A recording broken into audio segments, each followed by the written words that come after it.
It is a dimension as vast as space, and as timeless as infinity. It is the middle ground between light and shadow, between science and superstition, and it lies between the pit of man's fears and the summit of his knowledge. This is the dimension of imagination. It is an area which we call shots. I'm in love with the shape of water. I don't know why that was my first thing that I thought of when we hit the record button. You have no response to that? You disgust me. I was waiting for some sort of response, but you were just sitting there in stunned silence. Tell me you never thought of that when you hear the title Shape of Water. I never thought about it. Oh, come the fuck on. Is there no music in your soul? There's no happiness in my soul. Do you have no beating heart, Todd? No. The Shape of Water. New movie from Guillermo Del Toro. Best Picture winner for last year. We want to talk about it. So this is a little late. Obviously, we didn't see this movie in theaters. If you've been listening to the main show, you know that I've been kind of working through last year's Oscar noms. And most of them, we either... Todd didn't watch with me, so we didn't want to do a shots for him. Or B, they were kind of like too old and we couldn't justify doing a shots for him. Mm-hmm. And you may be thinking to yourself, well, like, so then why are you doing it for Shape of Water? Well, Shape of Water was the Best Picture winner, so like, it's doing a shots for it still feels appropriate.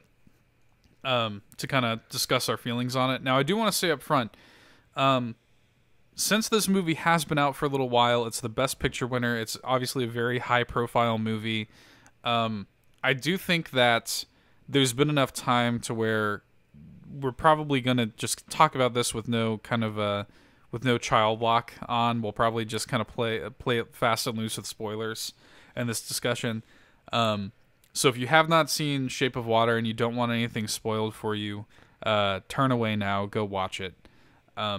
And then come back. So, what are your raw thoughts? We watched Shape of Water like a few nights ago together. How did you feel about it? So first things first, it's a good movie.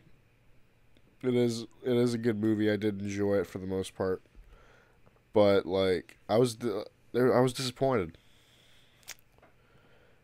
Like just in general, like what were you disappointed in?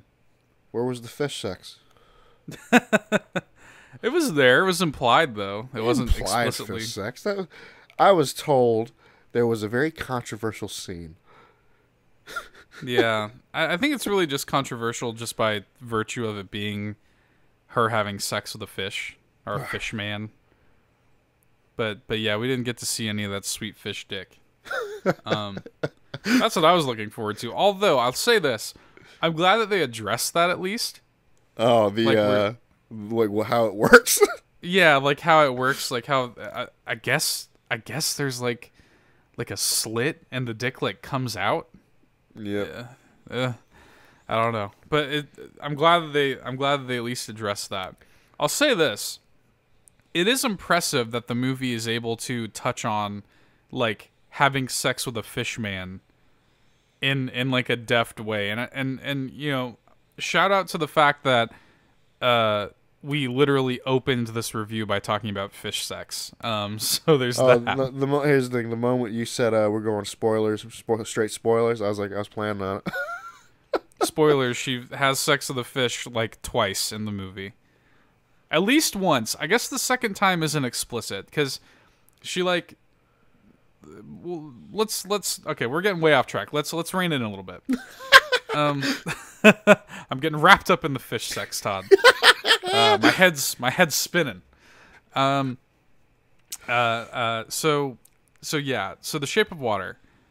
What would be your kind of like, you know, in a couple of sentences, kind of describe the premise of Shape of Water? All right. Well, Shape of Water is the main character is I forgot her fucking name.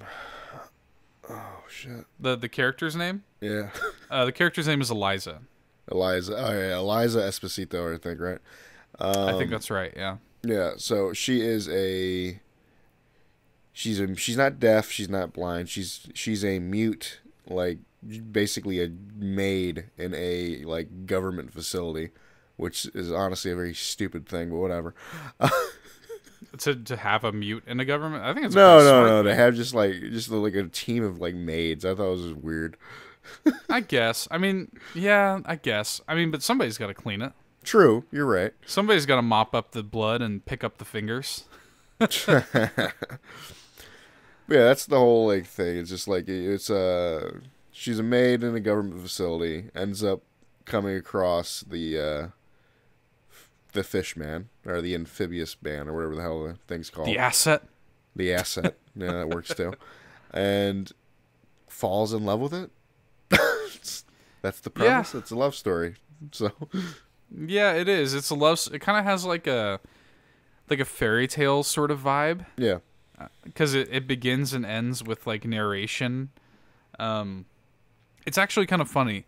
I swear to God, watching all these Oscar nominated movies has been weird because a handful of the actors have appeared in other Oscar nominated movies. Oh yeah. So the actor, I don't know his name, but the actor that plays Giles, like the balding man in this one, Okay. in The Shape of Water, he plays the main character's dad in Lady Bird. And then there's an actor in Lady Bird who also appeared in Three Billboards. And then there's another Oscar nom called Call Me by Your Name, and an actor from there was in Lady Bird, and it's just weird. There's like all this weird, like you're just like, holy shit, I literally just watched you in another movie. Yeah, so yeah, that's basically the setup. Is she's a mute maid working for a government facility who has come into acquiring this. Basically, he's kind of this creature of the Black Lagoon kind of looking fish man. They picked him up. I think they said in South Africa. Is that right? No, South America. South America. Where I guess they worshipped him as a god, and like maybe he is kind of thing, or it kind of raises that interesting question of like, how do you define a god? You know what I mean? Yeah. Like, is a god? I mean, yeah, he's just a fish man. We don't know anything about him. He can heal himself. He can heal others. He can, the balding man, Giles, he eventually brings some of his hair back. Is that how we define a god? Like, that's an interesting kind of thing. But yeah, it's sort of this fairy tale love story between these two characters. And I'll say this. The one thing that I wasn't really buying halfway through the movie was the love aspect of it. Like, you really only get like 2 scenes of them before she breaks him out and brings him to her house, basically. Like, you get that kind of initial scene where they meet. You get the scene with like the eggs, and you get the sense that it's, that's been going on for a little while. But I didn't really like feel it when she was like coming up with the plan to like bust him out. Yeah. I mean, like, a part of me gets it, like, because it's like she even like the character even has that moment with Giles or Giles, what the fuck his name is, has that moment where she's like, he's basically he's just like me type shit. I was like, all right. I can understand that, and I thought it was smart that they, the movie has some smart writing decisions like that where they have to communicate with sign language and stuff because she's a mutant and obviously he can't talk. It does some smart, interesting choices like that, but I didn't really, I don't know, like, I guess I just didn't really get the sense of like, it more so felt to me like, oh, this person's being nice to me more so than like, oh, I'm loving this person and she's loving me in return, kind of thing. Like, I almost felt like she put more, I guess, thought into it than I feel like he returned. Yeah. I mean, ultimately, because at the end of the movie, he does save her life. So he does, I guess, love her. But, like, and maybe that's another comment. Maybe that was intentional. Maybe Guillermo intended that. Maybe that's kind of a commentary on relationships of like, somebody kind of thinking that something is a certain way and it isn't, I mean, maybe that was intentional. I don't know. If it is, I think that's a smart thing that the movie did. And I actually said this while we were watching it. What I was surprised by was the structure of the movie. Kind of has a weird, like, most movies like this would end with her busting him out of the facility, right? Yep. In this movie, that's like the midway point. That's the end of like Act 2, you know. Yep. And really, really, like the movie doesn't feel like it begins in earnest until after they already bust out. So I gotta give him props for that, you know, because really just leading up to that moment felt like a little short film almost, and then they continued on. Now, I want to talk about a few of the things that I didn't really like because overall good movie. Do I think it's the best picture of 2017? No, no, not at all. I liked Lady Bird more than this. I liked Get Out more than this. I liked Three Billboards more than this. You know, several movies that I liked more than Shape of Water, but I did really enjoy it. Like, it was still really good, and I also don't think that it's Guillermo Del Toro's best work. I think Pan's Labyrinth's better. You know, but it's it's nice to see him operate in his wheelhouse, and it's nice to see him get recognized finally by the Academy as a director. Like, it's because he seems like he's just such a cool guy, and he has like such a strong vision for his movies. It's nice to see that rewarded, that weirdness rewarded, you know. But yeah, I do want to talk about, with all those positives, I do kind of want to talk about some of the negatives. So there's the thing with the fingers, right? I swear I hated this whole like subplot in the movie. There are a couple subplots in the movie that just, to me, feel like they aren't satisfying. They do basically nothing to resolve the plot. Yeah, before we move on to the other subplots that I know that you want to talk about, let's go into this finger bullshit. Right. So it's like pretty early on in the movie, the main antagonist played by what was his name? Michael Shannon. Michael Shannon, who cannot be anything but a villain. Motherfucker looks evil.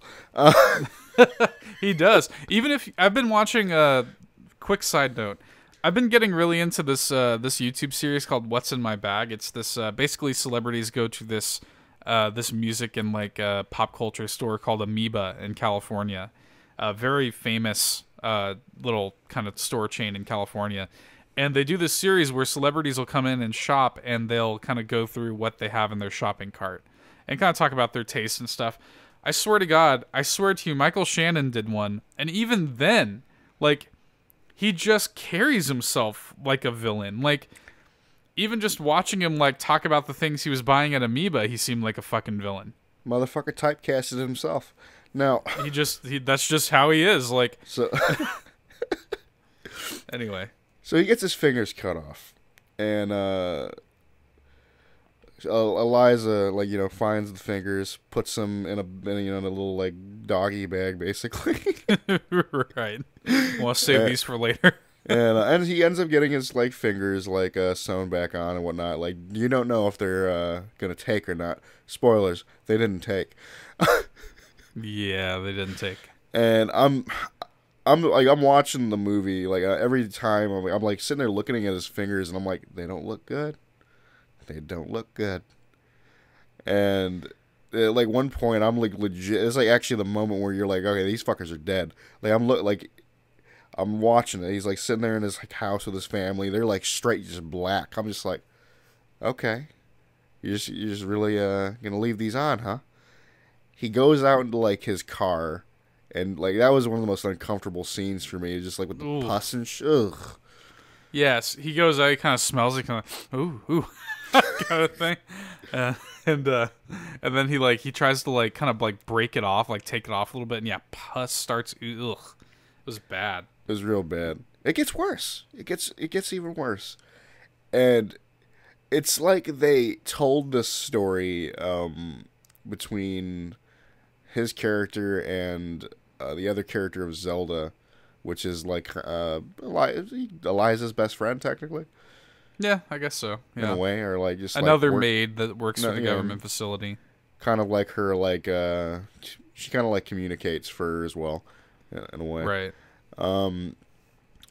So there is a scene like in the beginning, like towards the beginning of the movie, where I guess her name's like Zelda D something, and he asks like what the D stands for, and it's like Delilah. And then he starts going off about fucking Samson and Delilah in the Bible and shit, and they legit only do this for the final scene between him and Zelda, and I hated it so much. I think you hated it too. Yeah, basically there's this final confrontation where he's like, "Did I ever finish telling you about Samson and Delilah? He fucking broke the two pillars and brought the And house down." as he's saying that shit, he's like taking hold of his fingers and just rips them off. I'm like, fuck. Yeah, it was pretty bad. But yeah, like you said, it felt like they did the whole thing with the two fingers just so that they could have that moment. Now, I've been thinking about this a little bit more. So I've been kind of like marinating on the movie a little bit more, and Michael Shannon's character is actually really interesting to me. Mm-hmm. Because he has these sort of like pride issues where he is very unsure of himself, I think, Mm-hmm. and overcompensates for his lack of pride in himself. And because, the interesting thing is, like, he has this, like, general character who's a very typical, like, just kind of, like, military, like, that's just get like it done, straight son. stereotypical, like, general. Yeah, but he's on the phone with him after the fingers get cut off, and he says, like, "I still got my trigger finger and my pussy finger, sir. Don't worry about it," basically. But I think that he has that, and, the sense of pride of, like, the second that he goes to a car dealership and the guy says, like, "Oh, you look like you need to be driving one of these," basically, he's sold on the car. You know what I mean? And he's that typical, like, kind of like red-blooded American, has to get the job done, And he has that whole speech with him where he's like, after the fish man is broken out, he's talking to the general, and he's like, "Look, like, I've been a great soldier to you for 13 years. And I fuck up once, and that's all it takes, like, for me to kind of, like, lose your favor, kind of thing."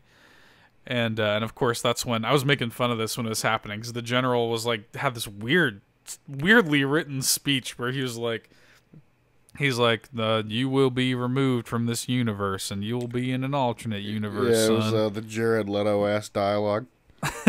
You will be in a universe of shit, son, and then you will will I look at will the end stars." you. It's like, what? It was just weird. I was like, what the fuck is he even saying right now?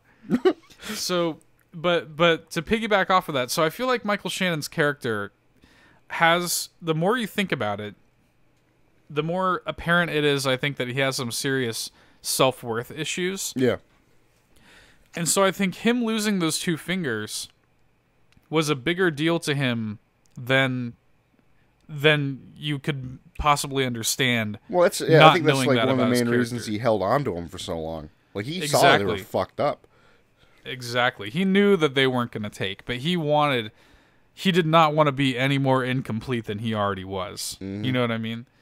And that really drives home the Samson scene at the end where he breaks the fingers off. Shows how committed he was to getting the job done, because at the end of the day, he cared more about that than he cared about keeping himself complete. He was willing to literally remove pieces of his body to get the job done, to win back the favor of the general, And the more I think about Michael Shannon's character, the more I actually enjoy his character in the movie. Because his motivations, I think, are interesting in that way. He's kind of that typical like oorah asshole, but there's a little bit more to him than that, He's still a dick. You still hate him, but there's a little more just beneath the surface. The more you think about that, and I think that's smart. Yeah, the other subplot that we the Russian spy. Right, the Russian spy subplot. I made this point.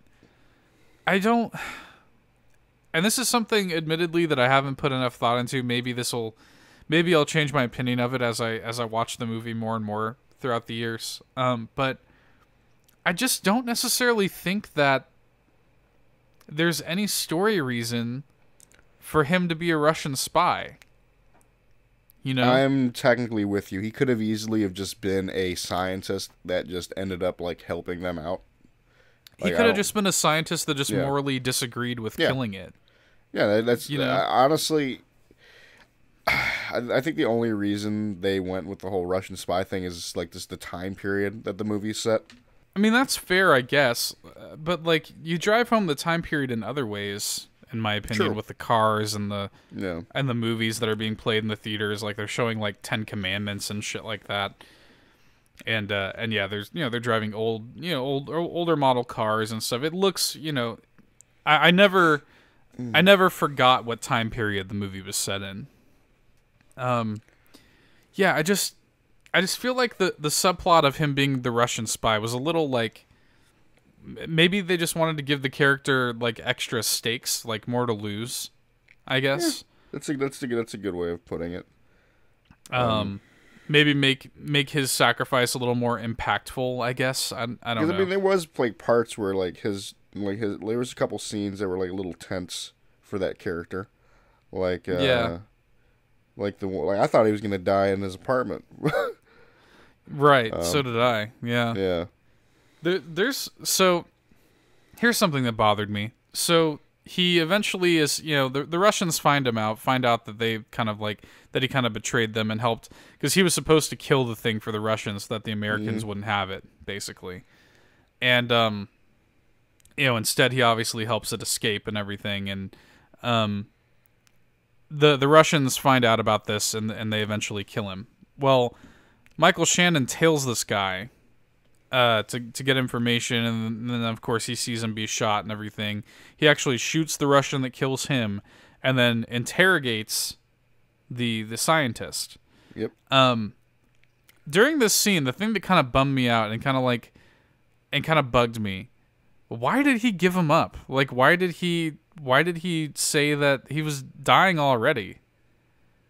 Right before he dies, he reveals that it was Zelda and Eliza that helped him. Well, he technically didn't say their names. Come on. He said was they cleaned. Yeah, Michael Shannon goes, I want their ranks. How many? He's like, there is no rank, there is no squad. They just clean. And then he laughs and then he dies. And then that's when I'm just like, why would he even say that? Like, It's true. Just don't say anything. Let me tell you exactly why. You ready? To keep the movie going. I know. But I'm just like, why fucking say anything? Like, I just die, just laugh, spit the blood on his face, laugh and die, basically.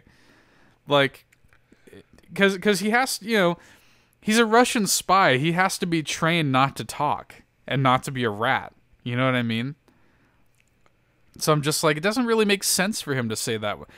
In fact, I think it would make more sense if Michael Shannon was just, at that moment, crazy rampage, just saying like, fuck it, I know it's those motherfuckers. I know it's them. Like, in my heart of hearts, I know it's them. And you do get that sense that, like, he knows it's them, but he just can't prove it, so he's trying to put his mind at ease. I think it would have made more sense if he was just like, no. Like, it just has to be. I don't know. Now, how did you feel about the ending? I don't know I don't know if it could have ended any other way. I mean, there's several places they could have taken it, but yeah, it was kind of obvious where they were going to take it. The second that they revealed, so Eliza has these like scars on each side of her throat. I actually called that shit. Yeah, you did. You straight up called that. It's revealed, midway through the movie that he kind of places his hand on this bald guy's head. He has some insecurities about his baldness, has a toupee and shit. When he places his hand on his head, the next day, his hair starts growing back, right? So what ends up happening is Eliza gets shot and killed, or at least, very nearly killed by Michael Shannon's character. And he ends up taking her into the water and putting his hands around her neck, and the scars on her neck become gills. and effectively she now lives in the water, you know, to be with him, you know. It's very sweet and everything, and it sort of harkens back to the earlier scene in the movie where she floods the bathroom with water so that they can like be together in the water and everything. Yeah. Which, by the way, sweet scene, very nice scene, completely unrealistic, absolute horseshit. The entire time that way scene would was that going happen. on, the entire time that scene was going on, Seth was just like, "This is preposterous." It was preposterous. There's no fucking way that would happen. Now, it was very pretty. Like I liked the way they handled it. 'Cause, you know, it was playing pretty music, and I liked the way that the water was coming out, so it actually kind of looked like it was raining outside, even though it wasn't. You know, I dug that. Like I dug the way they handled it. Basically, they any suspension of belief that you had is just gone at that point. I could buy the fact that there's a creature of the Black Lagoon fish man having sex with this mute lady, but you can't fill a bathroom with water like that. That's not how that works. She didn't even do anything like fancy. She just stuck some fucking towels under the door and just let the sink run. Like, that's not how that works. You know, the water pressure would have broken the window. It would have burst open the door. Like, that is not how that works. But still, a pretty scene, a good movie. I don't know that I have too much more to say than this. I do want to shout out though, Doug Jones, who plays the creature, did an awesome job. Like just the movement and the sort of like he usually does, man. Like yeah, like he's always been great.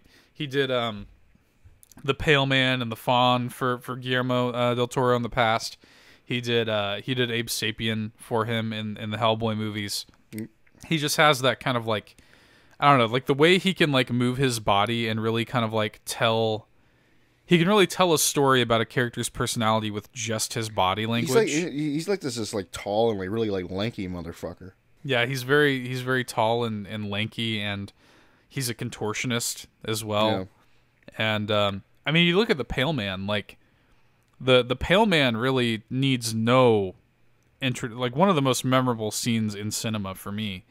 That shit made me uneasy. And that's yeah, well, even aside the fact that it's just a creepy design and stuff and a creepy scene, the way that he plays him though, Doug Jones, like the way that he really captures the vibe of that character and brings that character to life in a way that can't be done by just visuals or anything like that, is all because of him. And I respect that. He brought that to this character too.